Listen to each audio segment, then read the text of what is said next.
Hey guys, so recently my husband and I ordered some patio furniture. And as we were checking out online with it, there's a little button that you could pay $115 extra. They'll deliver it, assemble it, and they'll take away all the packaging. We looked at each other and were like, yes, this will save our marriage, or not create a divorce, I guess you should say. Click. Because we knew the amount of time, energy, and effort we would be putting in trying to assemble all this stuff. So it made me think about the funeral business and the let's click the button to have people help us a little more, and how much some families need that button clicked. And that you hear afterwards, oh, I wish I would have had you do this. And it often happens when there is a basic cremation, or very basic, like a direct burial, or some states you don't need to use a funeral home for a lot of the process. And so I can see that there's three type of people because of this.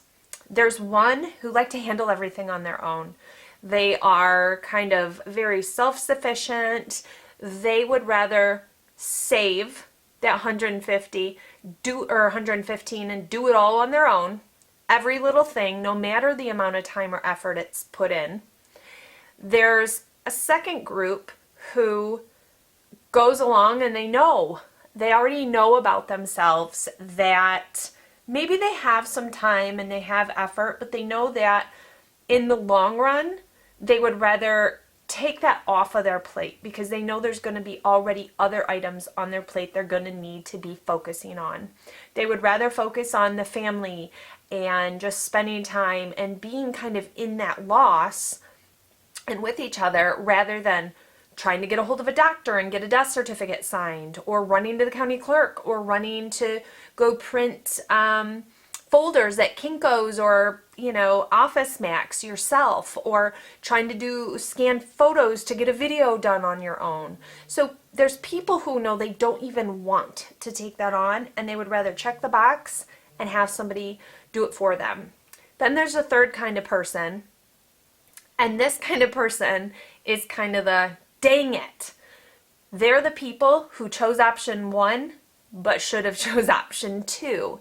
And so unfortunately, with one loss, they not so much make the mistake, but they kind of learn a lesson as to which type of person they should have been because of what they chose. Some people choose number one, and in the end, they realize how distracted from the loss and the moment they were by doing all the running around, and they wish they would have paid somebody to help them with the phone calls and the folders, or any of those items.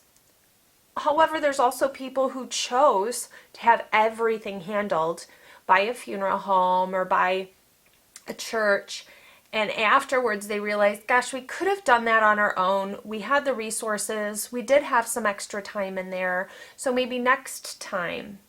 So that option three is the maybe next time people, that with one loss they learn something from their first loss situation, and they realize that they would then be more prepared the next time for either passing some things off onto somebody else or taking some things on more themselves. So which kind of person are you? Are you A, B, or C? Do you want to do it all yourself, regardless of the time and effort, regardless of how much it distracts you from the moment? Would you rather check that box and pay that $115 so you can focus on other things? Or have you made those poor choices the first time with your time, and would you go back and maybe do it differently the next time? So which kind of person are you? So share with me. This is just Kari, just saying. Bye guys.